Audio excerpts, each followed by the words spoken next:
नमस्कार, लोकतंत्र देख रहे हैं आप और मैं हूं आपके साथ नेहा दुबे। लोकतंत्र में आज दरअसल बात बहुत महत्वपूर्ण विषय पर कोरोना काल में सभी की आर्थिक हालत खस्ता हुई है। इस दौर में कमाई घटी है लेकिन महंगाई आसमान पर है। महंगाई के लिए सबसे बड़ा फैक्टर पेट्रोल और डीजल की कीमतें हैं जो पिछले दिनों लगातार बढ़ी। कई जगहों पर पेट्रोल 110 रुपए प्रति लीटर तक मिल रहा है जबकि कुछ जगहों पर डीजल 100 के पार बिक रहा है। पेट्रोल डीजल के दाम कम हो इसके लिए मांग उठ रही है और इन्हें जीएसटी के दायरे में लाया जाए। लखनऊ में हुई जीएसटी काउंसिल की बैठक में उम्मीद थी कि महंगाई से राहत मिलेगी लेकिन झटका लगा। महाराष्ट्र, उत्तर प्रदेश, केरल समेत कई राज्यों ने केंद्र के प्रस्ताव का विरोध किया लेकिन केंद्र ने पेट्रोल डीजल को जीएसटी के दायरे में लाने का प्रस्ताव रखा था। अगर तेल जीएसटी के दायरे में आ जाता तो काफी सस्ता हो सकता था लेकिन राज्यों ने अपनी कमाई के लिए इस प्रस्ताव का विरोध किया। दरअसल कोरोना की वजह से खुद राज्य भी आर्थिक तंगी से जूझ रहे हैं। वैट की राज्यों के पास वैट ही सबसे बड़ा कमाई का जरिया है। ऐसे में पेट्रोल डीजल जीएसटी के दायरे में आता तो राज्यों को बड़ा नुकसान होता।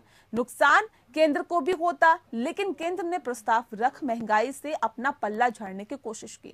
अब सवाल ये है कि सियासी दल महंगाई पर विरोध प्रदर्शन तो करते हैं, केंद्र सरकार पर निशाना भी साधते हैं लेकिन जब बात जनता को राहत देने की आती है तो पीछे हट जाते हैं।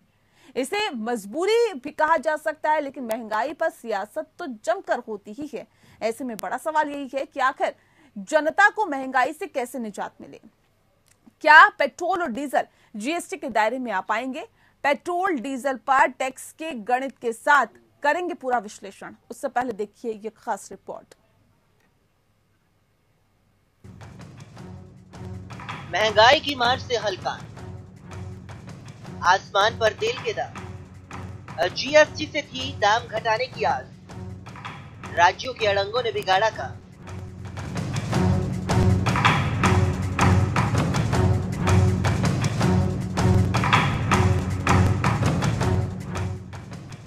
देश की जनता महंगाई की मार से त्रस्त है। खाने की चीजों से लेकर पेट्रोल डीजल की कीमतों में आग लगी हुई है। कई राज्यों में 100 के पार पेट्रोल हो चुका है। पेट्रोल डीजल की कीमतों में बढ़ोतरी से दूसरी वस्तुओं के दाम भी तेजी से बढ़ रहे हैं। तेल के बढ़ते दामों की अगर बात करें तो सियासी पार्टियां सड़कों पर उतरती तो, लेकिन जब जनता को राहत देने की बात आती है तो सभी सियासी पार्टियों के सुर एक हो जाते हैं। पेट्रोल और डीजल को जीएसटी के दायरे में लाने की बात काफी समय से हो रही थी। लोगों को लग रहा था कि सरकार जनता को राहत देगी, लेकिन ऐसा होता दिखाई नहीं दे रहा क्योंकि कई राज्यों ने साफ कहा कि वो पेट्रोल और डीजल को जीएसटी के दायरे में नहीं लेकर आए। यानी कि राज्य सरकारों ने साफ मना कर दिया कि वो टैक्स कम नहीं करेंगे। लखनऊ में हुई जीएसटी काउंसिल की 45वीं बैठक में जैसे ही पेट्रोल डीजल को जीएसटी में शामिल करने का प्रस्ताव रखा गया, कई राज्य इसके विरोध में खड़े हो गए। उत्तर प्रदेश, महाराष्ट्र, कर्नाटक, झारखंड, छत्तीसगढ़ और केरल समेत ज्यादातर राज्यों ने पेट्रोल और डीजल को जीएसटी के दायरे से बाहर ही रखने को कहा। अगर पेट्रोल और डीजल जीएसटी के दायरे में आता तो पेट्रोल 28 रुपए और डीजल 25 रुपए तक सस्ता हो जाता। अभी देश में कई जगहों पर पेट्रोल 110 और डीजल 100 रुपए प्रति लीटर के पार पहुंच चुका है। अगर पेट्रोल डीजल को जीएसटी के दायरे में लाया जाता तो राज्यों के राजस्व में बड़ा घाटा होता। यही वजह है कि कई राज्य इसका विरोध कर रहे हैं। जीएसटी काउंसिल की बैठक में 48 से ज्यादा वस्तुओं पर टैक्स दरों की समीक्षा की गई। इसमें 11 कोविड दवाओं पर टैक्स छूट को लेकर भी फैसला हुआ। बैठक में 7 राज्यों के उप मुख्यमंत्री शामिल हुए। इनमें अरुणाचल प्रदेश के चोना में, बिहार के उप मुख्यमंत्री राजकिशोर प्रसाद, दिल्ली के मनीष सिसोदिया, हरियाणा के दुष्यंत चौटाला, मणिपुर के युमनाम जोय कुमार सिंह और त्रिपुरा के जिष्णुदेव वर्मा शामिल हैं। अलावा इसके कई राज्यों के वित्त या मुख्यमंत्री की ओर से नामित मंत्री भी शामिल हुए। सरकार ने एक देश एक दाम के तहत पेट्रोल, डीजल, नेचुरल गैस और एविएशन ट्राइब्यूनल फ्यूल को जीएसटी के दायरे में लाने के प्रस्ताव पर विचार किया। इसी को लेकर जीएसटी काउंसिल की बैठक हुई। हालांकि ज्यादातर राज्यों ने पेट्रोलियम पदार्थों को जीएसटी के दायरे में शामिल करने का विरोध भी किया। आपको बता दें कि देश में जीएसटी 1 जुलाई 2017 को लागू हुआ और इसके तहत केंद्र और राज्यों के अलग अलग टैक्स को खत्म कर एक टैक्स जीएसटी लागू किया गया था। लेकिन पेट्रोल, डीजल और विमान ईंधन के साथ नेचुरल गैस और कच्चे तेल को जीएसटी के दायरे के बाहर रखा गया। तब से लोगों को उम्मीद थी कि पेट्रोल, डीजल को जीएसटी में शामिल कर जनता को महंगाई मार से मोदी सरकार राहत देगी। पेट्रोल डीजल पर लगने वाले टैक्स का गणित देखिए। पेट्रोल का बेस प्राइस 40 रुपए 78 पैसे प्रति लीटर, जबकि डीजल का बेस प्राइस 40 रुपए 97 पैसे लीटर है। पेट्रोल पर भाड़ा 32 पैसे, तो वहीं डीजल पर 30 पैसे आता है। पेट्रोल पर डीलर कमीशन 3 रुपए 84 पैसे है, जबकि डीजल पर ये 2 रुपए 59 पैसे है। पेट्रोल पर वैट 25 रुपए 35 पैसे और डीजल पर वैट 12 रुपए 56 पैसे लगने के बाद पेट्रोल की कीमत 101 रुपए 19 पैसे और डीजल की कीमत 88 रुपए 62 पैसे हो जाती है। यानी टैक्स से ही पेट्रोल डीजल के दाम आसमान छू रहे हैं। यही वजह है कि राज्य सरकारें ये कभी नहीं चाहेंगी कि पेट्रोल डीजल जीएसटी के दायरे में आए और उनकी कमाई कम हो जाए। दरअसल तमाम राज्यों की हालत पहले से ही खस्ता है। कोरोना काल में कोई भी राज्य है ये जोखिम नहीं लेना चाहेगा, लेकिन महंगाई पर सियासत तो सब दल करते हैं। लेकिन जब बात जनता को राहत देने की आती है तो सब कदम पीछे खींच लेते हैं। यानी कि महंगाई पर विपक्ष राजनीति चमकाना चाहता है, लेकिन राज्यों में अगर उनकी सरकारें हैं तो वो अपनी कमाई कम करने का जोखिम नहीं उठाना चाहती। ऐसे में सवाल है कि महंगाई के खिलाफ हल्ला करने वाले सिर्फ दिखावा करते हैं। जनता की हक की लड़ाई लड़ने की बात कहने वाले सिर्फ जनता के रहनुमा बनने का ढोंग करते हैं। केंद्र और राज्यों के हित में आगे जनता की हित मायने नहीं रखती। कब तक देश की जनता महंगाई की मार से जूझती रहेगी? Bureau report, APN. तो लोकतंत्र में बात यही होगी कि आखिर जीएसटी के दायरे में क्यों लाने से परहेज कर रही है राज्य सरकार पेट्रोल, डीजल और प्राकृतिक गैस को। इस वक्त हमारे साथ खास मेहमान मौजूद हैं, उनसे आपका परिचय करा देते हैं। महेश वर्मा जी हमारे साथ हैं, स्पोक पर्सन है बीजेपी के। डॉक्टर अजय उपाध्याय जी हमारे साथ जुड़ गए हैं, स्पोक पर्सन है कांग्रेस के। साथ ही सौमित्र घोष जी हमारे साथ जुड़ गए हैं, लीडर है टीएमसी के। प्रोफेसर अमन अग्रवाल जी हमारे साथ जुड़े हैं, इकोनॉमिस्ट। आप सभी का बहुत स्वागत है। सबसे पहला सवाल मेरा डॉक्टर अजय उपाध्याय जी आपके साथ है। सर, महंगाई, हाय महंगाई, महंगाई ने मार डाला, तमाम तरह की बातें की जाती है, लेकिन जब कदम उठाने की बात आती है तो नहीं जी नहीं, हम तो पेट्रोल और डीजल को जीएसटी के दायरे में नहीं लाएंगे। क्यों भाई, क्यों सर? देखिए, आज के जीएसटी मीटिंग में क्या बातें हुई है सबको पता है। हरियाणा, उत्तर प्रदेश, कर्नाटका, बिहार, त्रिपुरा, ये राज्य किसके हैं? ये कांग्रेस के राज्य हैं क्या? या विपक्ष के लोगों के राज्य हैं, या भारतीय जनता पार्टी की स्टेट है? इन सब लोगों ने जीएसटी के पेट्रोल डीजल को दायरे में लाने का विरोध किया, और विरोध के कारण है, तार्किक कारण है। आपने भी दिखाया कि किस तरह से वैट पर 25 रुपए 35 पैसे जो है पेट्रोल पर और 12 रुपए 56 पैसे मात्र जो लिए जा रहे हैं राज्यों के द्वारा वैट पर, और एक्साइज ड्यूटी कितने हैं? 32 रुपए 90 पैसे और 31 रुपए 80 पैसे। डीजल पर 12 रुपए 56 सिर्फ वैट ले रही है राज्य सरकारें, और केंद्र सरकार 31 रुपए 80 पैसे ले रही है। अब बताइए, राज्य सरकार के पास और क्या साधन रह गया है? राज्य सरकार के पास एक तो साधन नहीं है कोई कमाई का, एक्साइज औकारी का, बाकी जो चीज है बिहार जैसे राज्य में तो वो भी खत्म उन्होंने कर दिया है, शराब की ड्यूटी भी उनको नहीं मिलती है, बाकी राज्यों में हालांकि है। दूसरी बात, राज्य सरकार और केंद्र सरकार में जीएसटी काउंसिल में ही एक अनुबंध हुआ था, एक सहमति बनी थी 2017 में जब लागू किया गया था जीएसटी का मामला, कि राज्यों को इन 5 साल में जो भी गैप होगा और राज्यों को जो भी हानि होगी उसका केंद्र सरकार निर्वहन करेगा। आप भाजपा के हमारे साथी हैं, बहुत विद्वान मित्र हैं हमारे महेश वर्मा जी, जरा इनसे पूछिए वो गैप का क्या हुआ। सभी राज्य ये चिल्ला रहे हैं कि उनका जो घाटा हुआ है उस घाटा को पूर्ति करने का जो राज्य केंद्र सरकार ने वादा किया, उस घाटे के पूर्ति की 1 रुपए नहीं दिए। कुछ पैसे जीएसटी का जो हिस्सा उनका बनता है वो जरूर दी है, अभी भी 56,000 करोड़ रुपए बकाया है। 9,000, 5,000, 8,000 के किस्तों में सरकार कुछ न कुछ जरूर दे रही है। 1,18,000 करोड़ रुपए का भी घाटा था, बहुत चिल्लाने के बाद उनको मिला है। केंद्र सरकार के पास कमाई के सैकड़ों साधन है, लेकिन केंद्र सरकार अब राज्यों पर यह थोप करके राज्यों के आय के स्रोत को भी परमानेंट खत्म करने के फिराक में है, और चाहती है कि वो पूर्णतः सिर्फ कहीं न कहीं ब्याज पर आधारित जो है व्यवस्था के तहत। ठीक है, शोमित जी से भी इसमें रिएक्शन ले लेते हैं। शोमित जी, जब कदम उठाने की बारी आती है तो क्या है टीएमसी का स्टैंड? क्या आप जीएसटी के दायरे में पेट्रोल और डीजल लाने के लिए तैयार हैं? बात चल रहा है, मेरा आवाज आ रहा है? जी, आवाज मिल पा रही है आपकी। हाँ, जो जीएसटी की बात है, जो जीएसटी रिटर्न होता है, हर स्टेट को उनको जीएसटी रिटर्न दिया जाता है। मतलब आप समझ लीजिए कि 6,000 करोड़ से ज्यादा रुपए पश्चिम बंगाल की जनता का पैसा ही है, जीएसटी का पैसा। वो आज तक ऐसे पेट्रोल डीजल की बात कर रहा है अभी, तो हर जो भी चीज है जिसको जीएसटी दिया जाता है उसमें करोड़ों रुपए। अब पश्चिम बंगाल सरकार का व्यू है, ममता बनर्जी जब भी दिल्ली जाती है वो जाकर प्रधानमंत्री से मीट करती है, कहती है कि भाई हमारे हक का पैसा है, ये हम मांग नहीं रहे, ये पश्चिम बंगाल की जनता के पैसा है, ये पैसा जनता के पैसा है, जीएसटी रिटर्न का पैसा है जो हर स्टेट गवर्नमेंट को दिया जाता है, सेंट्रल गवर्नमेंट की तरफ से, जो स्टेट से ही दिया जाता है। लेकिन वो रुपए भी अभी तक हमें दिया नहीं गया। ठीक है, अभी तो पेट्रोल डीजल को लेकर ये नए तमाशा चला गया है। अगर सेंट्रल गवर्नमेंट को लगता है कि सच में उनको प्रॉफिट कमाना चाहिए, सच में वो ये पेट्रोल डीजल का भाव कम करना चाहते हैं, तो मैं ये पूछना चाहता हूँ, दुनिया में जो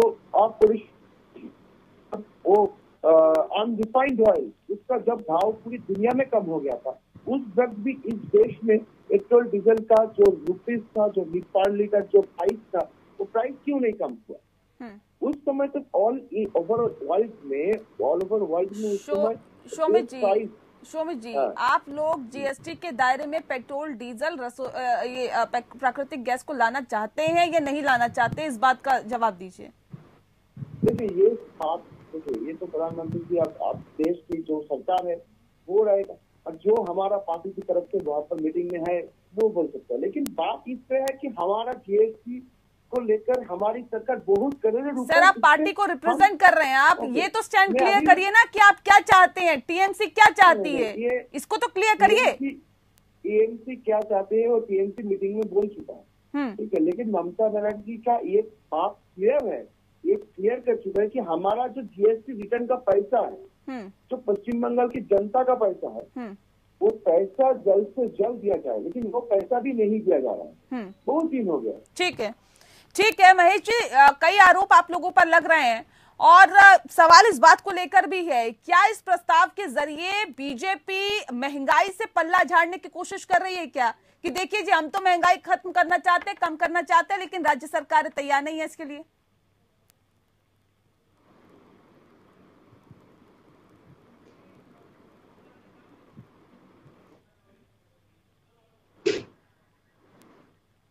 महेश जी, आपकी आवाज नहीं मिल पा रही है, फिर लौटेंगे आपके पास। प्रोफेसर अमन अग्रवाल जी, ये फैसला कितना महत्वपूर्ण आप समझते हैं? अर्थव्यवस्था का क्या हाल है ये आपने देखा, और एक बार फिर से अर्थव्यवस्था को पटरी पर लाने के लिए तमाम जतन किए जा रहे हैं, कोशिशें की जा रही है। अगर जीएसटी के दायरे में पेट्रोल, डीजल और प्राकृतिक गैस को लाया जाता है तो ये फैसला कितना महत्वपूर्ण आप समझते हैं, कितना उचित है और होना चाहिए था क्या? नहीं, मैं तो पिछले 4 साल से इसको प्रपोज करता आ रहा हूँ, अलग अलग फोरम से होता है, टेलीविजन इंटरव्यूज में, कि ऑयल को और अल्कोहल को दोनों को जीएसटी के दायरे में लाना चाहिए। और जीएसटी काउंसिल ने जब शुरू में मीटिंग की थी, जब शुरुआत हुई थी जीएसटी, उसने भी कहा था कि 1 साल के अंदर हम इसको लेके आएंगे, पर इसको 1 साल तो क्या, तो 4 साल हो गए इसको ला ही नहीं रहे हैं। और अगर अभी भी नहीं लाएंगे तो कब लाएंगे? इस समय जो है तेल के दामों में इस तरीके से सेंटर की और स्टेट के जो टैक्सेस लग रहे हैं, जो करीबन 70 से 80% एक ऑयल की प्राइस में है, वो काफी ज्यादा ट्राई कर रहे हैं। आम आदमी के लिए भी नुकसानदायी है और सरकार के लिए आगे जाके भी नुकसानदायी है, बिकॉज इससे जो इन्फ्लेशन के ऊपर इम्पैक्ट पड़ रहा है वो बहुत हैवी इम्पैक्ट पड़ रहा है। और अल्टीमेटली अगर ये कंट्रोल नहीं किया गया तो या तो बहुत हाइपर इन्फ्लेशन की तरफ जाएगा या फिर डिफ्लेशन की तरफ भी जा सकता है, बिकॉज लोग उसको भी इस्तेमाल करना बिल्कुल बंद कर देंगे और उससे नुकसान भी बहुत ज्यादा होने की उम्मीद हो सकती है, बिकॉज उससे फिर काम करना बंद कर देंगे। जब उनको मुनाफा नहीं होगा, पैसा कमाएगा इंसान तभी तो वो खर्च करेगा। अगर पैसा कमाने के योग्य ही नहीं रहेगा तो फिर खर्च कैसे करेगा उसको? इसलिए इसको अब बहुत हाई टाइम है कि जीएसटी में लागू किया जाए। जो कंसर्न पहले कई पार्टी ने, वो अलग चीज है कि जीएसटी में जो शेयर मिलना चाहिए वो मिले, और वो कोई मना नहीं कर रहा है, कोई सरकार मना नहीं कर रही है, वो उनका हक है, उनको मिलना चाहिए और वो लें उस चीज को। उसके लिए उसका इस ऑयल के को जीएसटी में लाने से क्या कनेक्शन है? एक तरफ कांग्रेस कहती है कि ये तेल के दाम बढ़ रहे हैं, तो भैया अपनी स्टेट में तो आप कहो, आप अपने मंत्रियों को तो कहो। कांग्रेस के सारे मंत्री मना कर रहे हैं, चीफ मिनिस्टर मना कर रहे हैं, कि हम लेके नहीं आएंगे। अगर आप ही मना कर रहे हैं तो फिर आप कहाँ चाहते हैं कि तेल के दाम कम हो। खास मेहमान लगातार हमारे साथ जुड़े हुए हैं। महेश वर्मा जी, आपसे मेरा सवाल है, इससे पहले आप तक आवाज नहीं पहुंच पा रही थी, लेकिन अब सवाल बहुत महत्वपूर्ण है सर कि एक तरफ केंद्र सरकार प्रस्ताव लेकर आती है, राज्य सरकार उसका विरोध करते हैं। क्या सिर्फ ये दिखाने के लिए कि देखिए केंद्र सरकार तो चाहती है कि पेट्रोल डीजल जीएसटी के दायरे में आए और जनता को राहत मिले, ये दिखाने के लिए प्रस्ताव लाया गया था क्या? नेहा जी, हमारे अगर नियत पे शक है तो कांग्रेस जो है हमारे सुर से सुर मिला देना, हमारे प्रस्ताव का समर्थन करे। सर, जब आपकी ही सरकार है, आपके सुर में सुर नहीं मिला रही तो कांग्रेस से क्या उम्मीद करेंगे आप? मैं तो ये कह रहा हूँ ना कि हमें मजबूती मिलेगी। राज्य एक जो फेडरल सिस्टम है, अभी अजय उपाध्याय जी ने पता नहीं मनगढ़ंत कितनी सारी बातों को आपके सामने रख दिया। मैं एक चीज के लिए माफी चाहूंगा और मैं आपको थैंक यू बोलूंगा कि आज आप सब लोगों के प्रयास से जो है देश में आज प्रधानमंत्री जी ने अपने जन्मदिन को जो समर्पित किया देश को वैक्सीनेशन के लिए, आज आप सबके सहयोग से लगभग 2.5 करोड़ के आसपास लोगों का वैक्सीनेशन आज हुआ है, जो कि विश्व में ऐतिहासिक एक कीर्ति है हमारी भारत की, और हम सब भारतवासी जो है उसको गर्व कर सकते हैं। दूसरी बात यह है कि अजय उपाध्याय जी जो बात, या जो हमारे सौमित घोष साहब ने जो बात कही, उससे आगे मैं ये कहना चाहूंगा कि देखिए किस तरह का दोहरा चरित्र है इन लोगों का। जीएसटी पे आज की डेट में सबसे ज्यादा महंगा पेट्रोलियम कहीं बिक रहा है तो वो है महाराष्ट्र और राजस्थान। सवाल ये है कि अपने इस दोहरे चरित्र से बाहर निकल के देश के भले के लिए, देश की जनता जो है आज की डेट में कोरोना की वजह से दुश्वारियां जो वो झेल रही है, उसके ऊपर बजाय कोई जवाब देने के बजाय, उसके लिए कुछ कहने के बजाय आज ये राज्य सरकार की जो है ना, ये मलामत करते हुए नजर आ रहे हैं। ये राज्य सरकार के आज बहुत बड़े हितैषी पैदा हो गए। अब इनको जनता नजर नहीं आ रही है। अब ये छाती पीट रहे थे कुछ समय, आप भी नेहा जी, आपके भी चैनल पे जो है ये हाहाकार और चित्कार और इनका चमत्कार जो है इनका दिखाई दे रहा था। आज ये ऐसे बोल रहे हैं, पता नहीं राज्य सरकार ने इनको अपना वकील अपॉइंट कर दिया। राज्य सरकार कैसे जिएगी, कैसे मरेगी, कैसे उठेगी, कैसे ये होगा। ये जो चीज है ना, ये दोहरी चरित्र, ये जो राजनीति करने का पाखंड जो ये अपनाया जाता है, ये जब तक आप जनता की सुध नहीं लोगे तब तक जनता आपकी सुध नहीं लेगी। राजनीति का शुद्ध समीकरण, शुद्ध नियम, शुद्ध बीज मंत्र, गुरु मंत्र यही है। 25 लाख करोड़ रुपए जो ठीक है महेश जी, लेकिन उत्तर प्रदेश की सरकार ने भी विरोध जताया है सर। देश भी ठीक होगा, महेश हमारा जी, चरित्र भी ठीक होगा। उत्तर प्रदेश की सरकार ने भी विरोध जताया है, कहा है कि पेट्रोल और डीजल को जीएसटी के दायरे में मत लाइए। देखिए नेहा जी, मैं आपको एक बात बता रहा हूँ, मैं शुरू से इस बात का पक्षधर रहा हूँ कि आज जो ये जो प्रस्ताव आया है ना, इस देश में हमारी पार्टी, हम सभी लोग, या एक नागरिक से भी जो लेमैन है ना, कॉमन मैन, मैं आपसे भी पत्रकार के नाते आप अर्थशास्त्री नहीं हो, हमारे प्रोफेसर अमन अग्रवाल जी अर्थशास्त्री हैं, इनसे भी पूछना, इन्फॉर्मिटी तो होनी ही चाहिए। एक साल टैक्स स्लैब तो होना ही चाहिए। आज के प्रस्ताव में आपको सुन के खुशी होगी कि सरकार ने आज के प्रस्ताव में ये भी बात को रखा कि और कुछ मत करिए तो कम से कम एक रूप कर दीजिए जीएसटी को, पेट्रोलियम को लेकर। उस पर भी राजी नहीं हुए, क्योंकि जो राजस्थान और महाराष्ट्र जहाँ पे जो है डाका डाला जा रहा है लोगों की जेब पे, यूपी, कर्नाटक, वो सब बंद हो जाएगा। हरियाणा, ठीक है। कोरोना के नाम पर जो है ये लोग जिस तरह के कांग्रेस शासित राज्यों में, आप देखिए, हमारे यहाँ देखिए, हमने जितना कट करना था हमने कट करके जो जनता के ऊपर कम से कम बोझ डाल के तो हम कर सकते हैं, हम करने के लिए ठीक है। अजय उपाध्याय जी, राजस्थान को सबसे ज्यादा राजस्थान कहीं ना कहीं पेट्रोल और डीजल पर वैट लगाता है। तकरीबन 36% वैट लगाया जाता है राजस्थान की तरफ से, सरकार की तरफ से, पेट्रोल पर, और डीजल पर 26%। ऐसे में सर सवाल इस बात को लेकर है, कैसे जनता को राहत मिले? जब कदम उठाने की बात आती है तो आप बैकफुट पर चले जाते हैं। कैसे जनता को राहत मिले सर? दो बातें हैं। पहली बात तो हमारे मित्र ने कही दोहरा चरित्र। वाकई दोहरा चरित्र कौन जी रहा है पूरा देश देख रहा है। 6 भाजपा के शासित राज्य हैं, एक नहीं, यूपी, कर्नाटक, बिहार, त्रिपुरा, हरियाणा, 6 भाजपा के वित्त मंत्री आकर के आज जीएसटी का विरोध किया कि इसमें नहीं लाना चाहिए। तो पहले तो ये देख लें अपने मुख्यमंत्री को, ये दोहरा चरित्र जीने वाले मुख्यमंत्री को हटा करके ये कब अनुभवहीन मुख्यमंत्री को लाना चाहते हैं। ये करना चाहिए इनको, यदि ये दोहरा अरे भैया मुद्दे पे आ जाओ, मुद्दे पे बात नहीं, मुद्दे पर ही आ रहा हूँ, मैं आप ही के मुद्दे पर आ रहा हूँ, आप ही के मुद्दे पर आ रहा हूँ।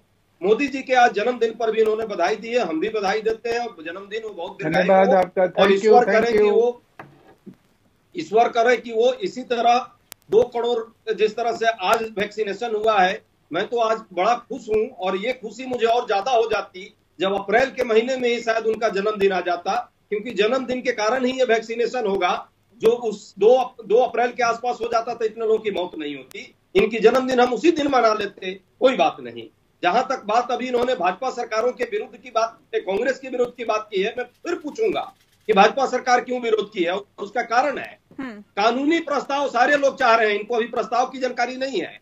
आज जीएसटी मीटिंग में बात हुई है कि सरकार, केंद्र सरकार कानूनी रूप से एक लीगल फ्रेम में आए और ये क्लियर करे कि यदि राज्यों को हानि होगी तो उसका दायित्व जो है केंद्र सरकार, जो पहले वादा करके भूल गई थी और कम से कम उस वादा को पूरा नहीं की, जब कानूनी हो जाएगा तो पूरा करना पड़ेगा। अभी भी 3 साल में जो हानि हुई है राज्यों को, उसको इन्होंने नहीं दिया। जिस तरह से किसानों के नाम पे बार बार कहते हैं एमएसपी तो हम कानूनी दर्जा नहीं देंगे, लेकिन हम मानते हैं, वही हाल है। ये 6 राज्य जो इनके भाजपा के राज्य हैं वो भी कह रहे हैं। शोमित जी से पहले आप, ठीक है सर, ठीक है, शोमित जी से पहले भी आपने आरोप लगाया और टीएमसी की तरफ से ये आरोप लगाया गया कि जो जीएसटी का पैसा है वो केंद्र की तरफ से पश्चिम बंगाल के सरकार को नहीं दिया जाता है। अगर इस तरह का कदम उठाया जाता है या फिर ये कदम किया जाता है और ये ऐसा फैसला लिया जाता है कि पेट्रोल और डीजल को जीएसटी के दायरे में रखा जाए, तो सरकारों को, राज्य सरकारों को कितना नुकसान होगा?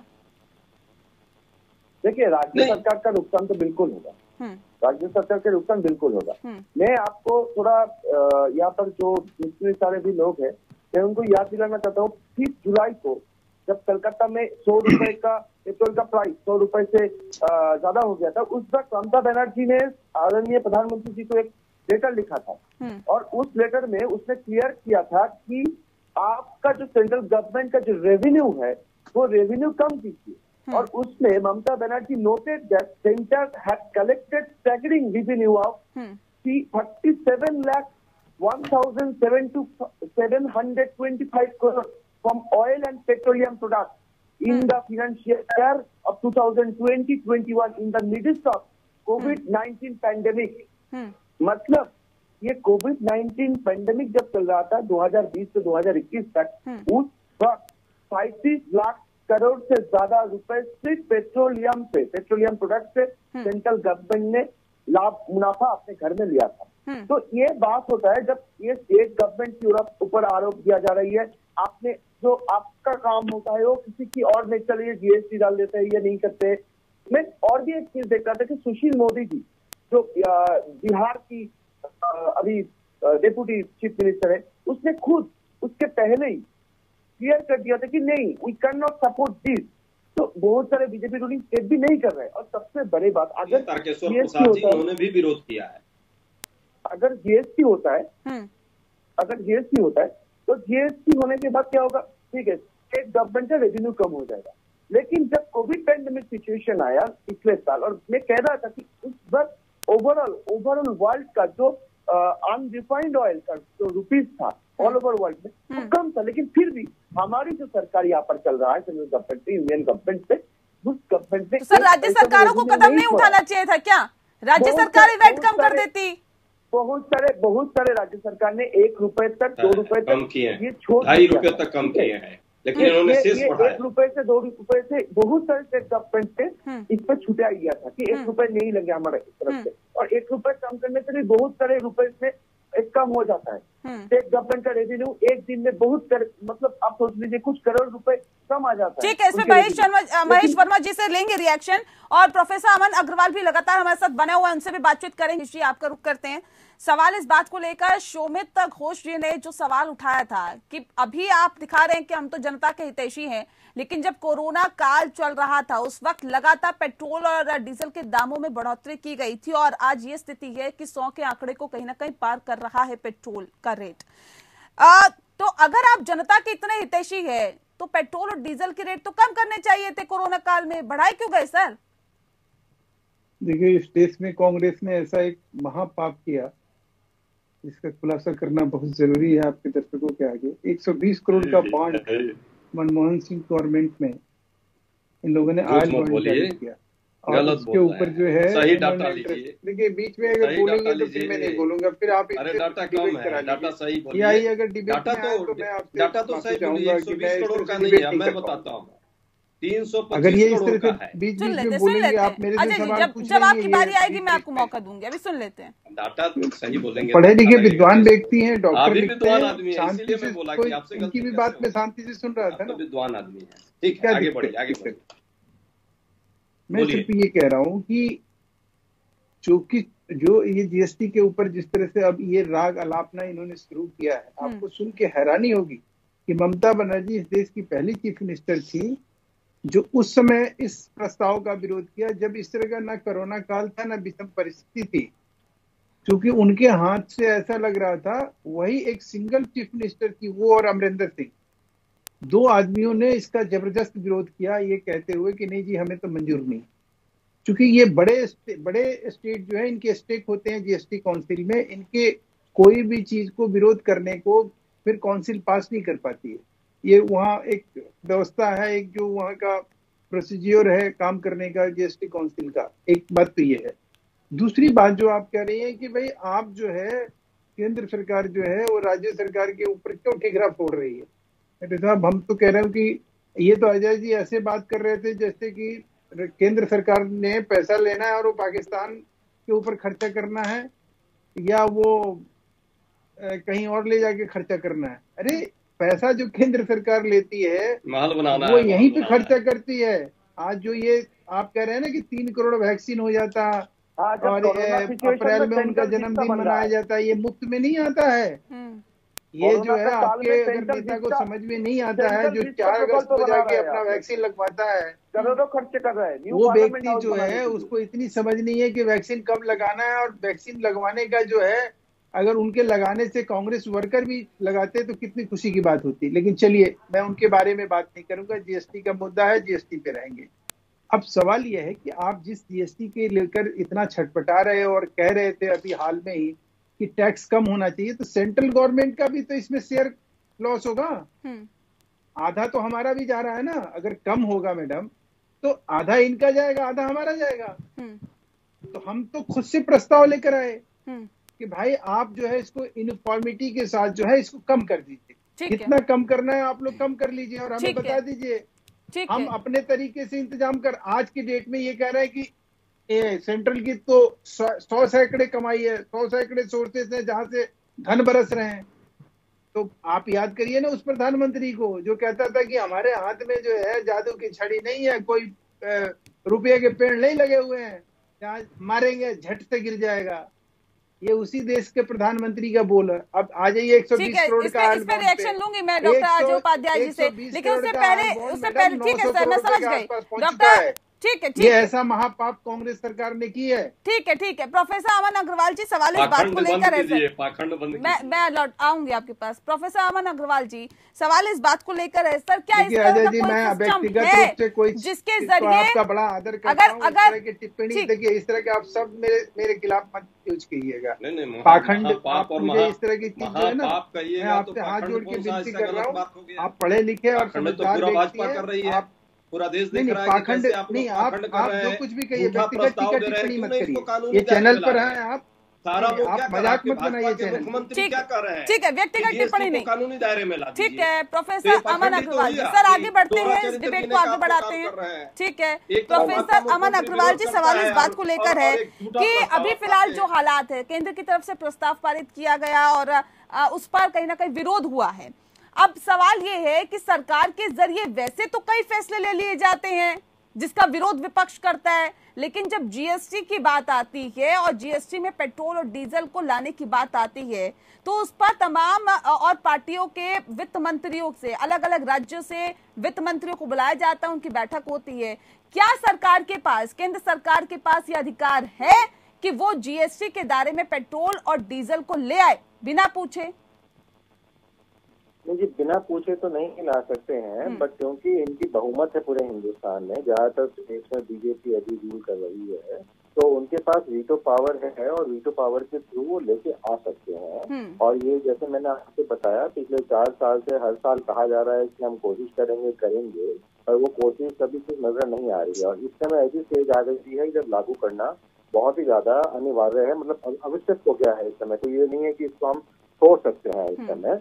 अब बाकी स्टेजेस का ये है कि अब वो विलिंगली आते हैं या नॉन विलिंगली आते हैं, तो अब ये सरकार को, अब केंद्र सरकार को फैसला करना है और जीएसटी काउंसिल को फैसला करना है कि हम बहुमत से हम इसको लागू करें या ना लागू करें। जैसे वोटिंग राइट्स होते हैं, ऐसे यहाँ पे वोटिंग राइट्स हैं, इसमें कोई रिक्वायरमेंट नहीं है कि कोई भी टैक्स लागू करने के लिए, कोई भी डिसीजन लेने के लिए 100% बहुमत होना वित्त मंत्री या अलग अलग स्टेट से उनका जरूरी है। ऐसा कोई रूल नहीं है और ऐसा पहले भी कहीं रूल नहीं माना गया। बहुत सारी चीजों के ऊपर विरोध होता था, जब अलग अलग चीजों को अलग अलग टैक्स फ्रेम में लाना होता था, उसमें भी सारे वित्त मंत्री उन चीजों को नहीं मानते। ठीक है, इस पर रिएक्शन ले लें सर। महेश वर्मा जी, अगर आप चाहते हैं, वाकई अगर आप चाहते हैं कि आपकी नीयत पर सवाल ना उठे और जीएसटी के दायरे में पेट्रोल और डीजल को लाना चाहते हैं, तो सर कई ऐसे फैसले आप लोगों ने लिए जिसका विरोध आज भी सड़क से लेकर संसद तक हो रहा है। देखिए नेहा जी, जो आप बात कह रही है ना, ये फैसले ऐसे होते हैं कि फेडरल सिस्टम है, ये किसी घर की खेती नहीं है कि हम उठे और हमने ये तय कर लिया। आपको देश की अर्थनीति को समझनी पड़ेगी, अर्थव्यवस्था को समझनी पड़ेगी।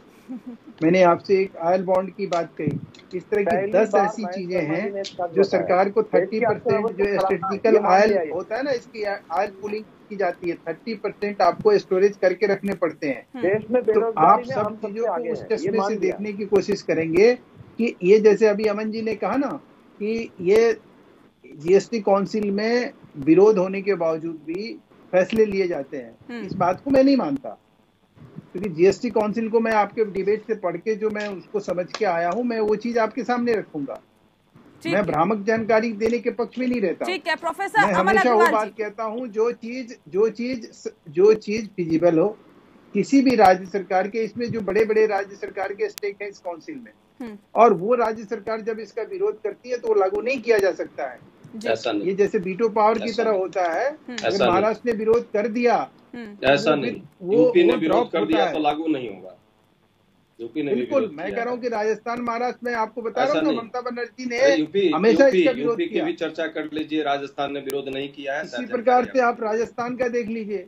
अच्छा, मैं ये कह रहा हूँ कि आज की डेट में ये लोग भूख मचाए हुए हैं महाराष्ट्र और राजस्थान में, तो आप विरोध करने का, मेरा सिर्फ ये कहना कि हमारी नीयत पे आप शक करिए, हम उसमें कोई आपको मना नहीं कर रहे हैं कि आप हमारी नीयत पे क्यों शक कर रहे हैं, या हमारे से सवाल आप करिए, लेकिन सवाल ये है कि इसका रास्ता कैसे निकलेगा।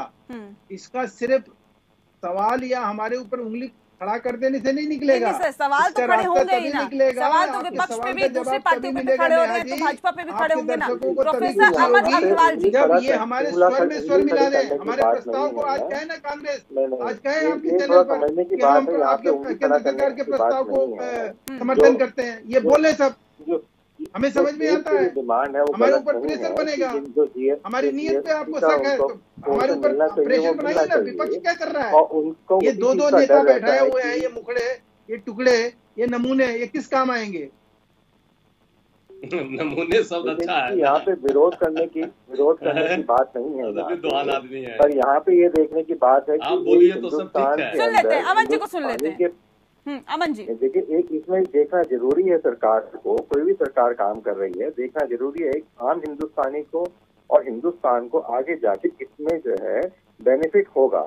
और इसका जब जीएसटी काउंसिल जब बनी थी, उसने ही 1 साल निर्धारित समय रखा। अब उस 1 साल को 4 साल तक टालने का कोई मतलब नहीं था, पर आप टाल के जो है टैक्स लेते रहे।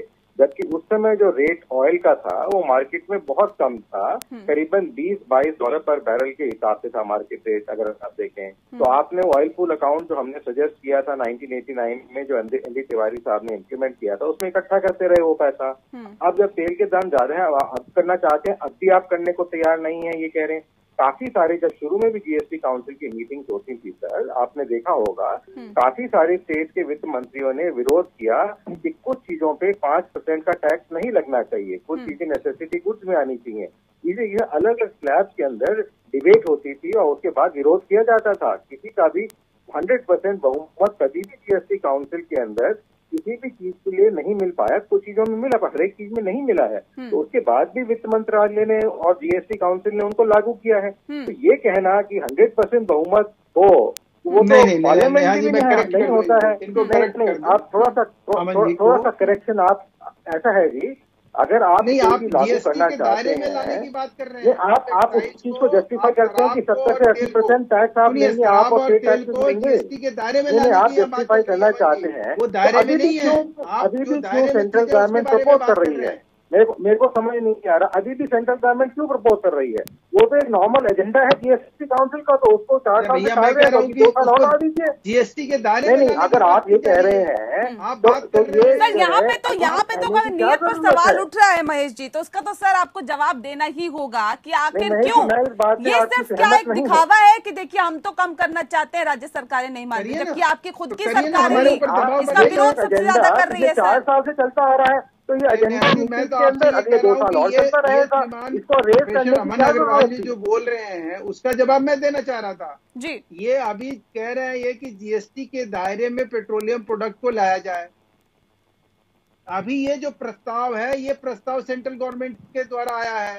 दूसरा ये है कि जो शराब है, जो एक्साइज है, जो आबकारी है, वो जीएसटी के दायरे में नहीं है। ये 2 ऐसी चीजें हैं जो कि बहुत प्रमुख कमाई है। भी उस फैसले को लागू किया जा सकता है और केंद्र सरकार ने किया है। अब सवाल इस बात को लेकर, कांग्रेस बार बार आपने इस बात को कहा कि कांग्रेस विरोध नहीं कर रही है, कांग्रेस के राज्य सरकारों ने विरोध नहीं किया है, तो क्या मैं ये मान के चलूं कि कांग्रेस पार्टी पेट्रोल और डीजल को जीएसटी के दायरे में लाने के लिए तैयार है, उसका विरोध में नहीं है? एकदम मैं इसका उत्तर देना चाहूंगा, एकदम तैयार है। बस कांग्रेस पार्टी के जो रिप्रेजेंटेटिव है या राज्यों के जो रिप्रेजेंटेटिव हैं, जिसमें भाजपा के भी राज्य हैं, 6 राज्य की बात मैं कर रहा हूं, मैं भाजपा का इस मामले में जो राज्य सरकार है वो क्लियर है। वो चाहते हैं कि इसमें लिखित एक कानूनी दायरा में इसको ला दिया जाए। जिस तरह सरकार पिछले 2-3 साल से ऐसा कर रही है कि धोखा दे रही है, झूठ केंद्र सरकार बोलती है, कहती है कि जो घाटा होगा हम पूरा करेंगे, और 1 भी रुपये नहीं दी उस मद में। ये सभी राज्य, 6 राज्य भाजपा के हैं और 2 राज्य कांग्रेस के हैं। उन्होंने आज प्रस्ताव में यही बात किया, किस तरह का घाटा? जो वैट जो आप लगाते हैं पूरे वैट का नहीं है, पूरे राज्य सरकार जीएसटी जो वसूल रही है अभी तक सारे मुद्दों पर, उसमें केंद्र सरकार ने इसी वादा के साथ जीएसटी को के दायरे में बाकी चीजों को भी लाई थी कि राज्य सरकार को अगले 3 साल तक जो घाटा होगा, प्रोफेसर अमन अग्रवाल जी हैं वो इस बात को क्लियर समझाएंगे कि वादा किया गया था राज्य सरकारों से कि फिलहाल सरकार जो घाटा उसको पूरा करेगी। 1 भी रुपया उसमें नहीं दिया, यहां तक कि उनका जो हिस्सा जेन्युइन बनता है वो भी 1,18,000 करोड़ रुपए अभी भी बकाया है। राज्य सरकार सिर्फ ये चाह रही है, जो सरकार विरोध जीएसटी में लाने का नहीं कर रही है, चाह रही है कि आप कानूनी रूप में इसको स्वीकृति दे, ये मौखिक स्वीकृति न दे, पहली बात। दूसरी बात, अभी हमारे मित्र ने कही प्रस्ताव की, यदि एक बार प्रस्ताव आ गया है तो उस प्रस्ताव की जरूरत बार बार नहीं है। तीसरी बात, विरोध करने की बात है तो एग्रीकल्चर इक्विपमेंट पर 12, 18 और 28% किया था इस सरकार ने। दवाओं पर कोरोना के टाइम में जो जीएसटी लगाया था उसका भी सभी सरकारों ने विरोध किया था, फिर क्यों हो रहा? अंतिम बात, जो ऑयल बॉन्ड की बातें करते हैं बार बार, वाजपेयी जी की सरकार में भी ये बॉन्ड लाया गया था और 9,000 करोड़ रुपए का उस समय था। हमारी सरकार में 35,000 रुपए करोड़ इनको सिर्फ देनदारी है, और इन्होंने कितना वसूला है? 25 लाख करोड़ रुपए। माइनस किया जाए तो 24,65,000 करोड़ रुपए की इन्होंने जेब लूट की है जनता से। क्या ये मतलब है? एक बहाना बना दीजिए 35,000 करोड़ रुपए का। तीसरी बात, मैं व्यक्तिगत तौर पे बहुत सम्मान करता हूं महेश वर्मा जी का, मेरे बहुत ही अच्छे अभिन्न मित्र भी हैं, बड़े भाई भी हैं, एक ही जगह के हम लोग रहने वाले भी हैं। जब भी मैं नाम लेता हूं तो यहाँ हम कांग्रेस और भाजपा के प्रतिनिधि हैं, मैं व्यक्तिगत किसी पर आक्षेप नहीं लगाता हूं। और पाखंड की बात करता हूं तो पाखंड भाजपा के लोग करते हैं, प्रवक्ता के रूप में मैं उनको बोलता हूं, उनको व्यक्तिगत नहीं बोलता। और मेरा ये भाव ठीक है, भाव नहीं। क्योंकि मैं कार्यक्रम के आखिरी पड़ाव में हूं, शोमित जी आपसे मेरा एक सवाल है कि क्या इसी बात की सहमति आप भी करते हैं जिस बात को अभी डॉक्टर अजय उपाध्याय जी कह रहे थे, या फिर आप लोग क्लियर कट हैं कि नहीं जी जीएसटी के दायरे में पेट्रोल और डीजल नहीं आने चाहिए?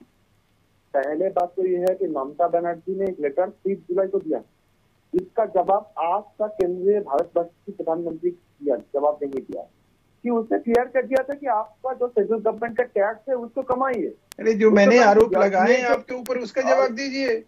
नहीं, आपके जवाब में आ रहा हूँ।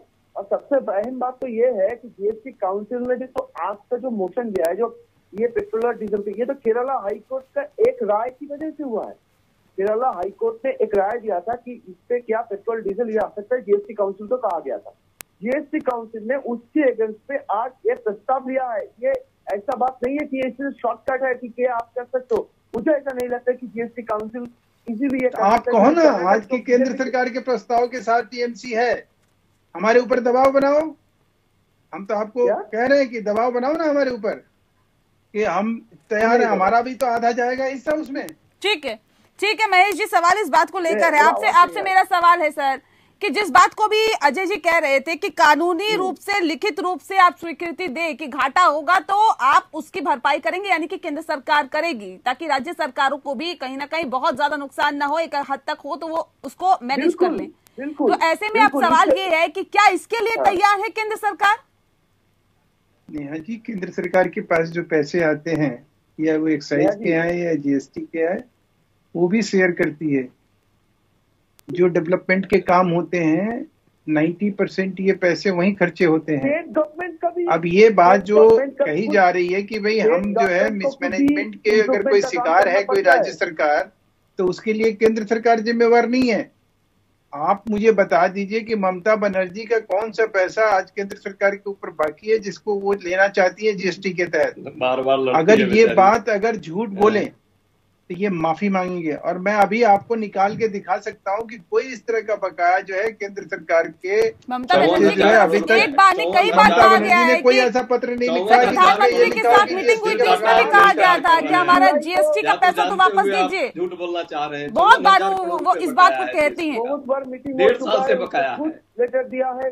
और जो आप दिखाइए ना, कोरोना काल में भी कहा था सर, कोरोना काल में भी कहा था। ऑलरेडी उसमें है, रिकॉर्ड में है। आप देखिए 1.5 साल से बकाया 64,000 करोड़ रुपए। बार बेचारे बेचैन है वो लोग आकर के बार। अरे अजय जी, आपको तो एलिमिनेट कर दिया, आपके लोगों का जमानत जब्त कर दिया वहाँ पश्चिम बंगाल में। कांग्रेस के तो हर आदमी के जमानत जब्त करके टीएमसी बैठी हुई है, फिर भी आप उनके समर्थन में बात कर रहे हैं। चलिए, बहुत शुक्रिया आप सभी मेहमानों का। मेरे पास वक्त की कमी है। बहुत शुक्रिया आप सभी मेहमानों का हमारे साथ इस खास चर्चा में शामिल होने के लिए। कथनी और करनी में कितना फर्क है ये आपने इस डिबेट में देख लिया। जाहिर तौर पर प्रस्ताव लाया गया, लेकिन अब क्या उसे लागू किया जाएगा और क्या ये चाहती है सरकार लागू करना, ये भी एक बड़ा सवाल है। कई राज्य सरकारों ने इसका विरोध किया, इसमें बीजेपी की राज्य सरकारें भी शामिल थी। लेकिन अब ऐसे में आगे का रास्ता क्या होगा और जनता को आखिर महंगाई से राहत कैसे मिलेगी, ये भी सवाल बहुत महत्वपूर्ण। इसी के साथ लोकतंत्र में इतना ही। नमस्कार।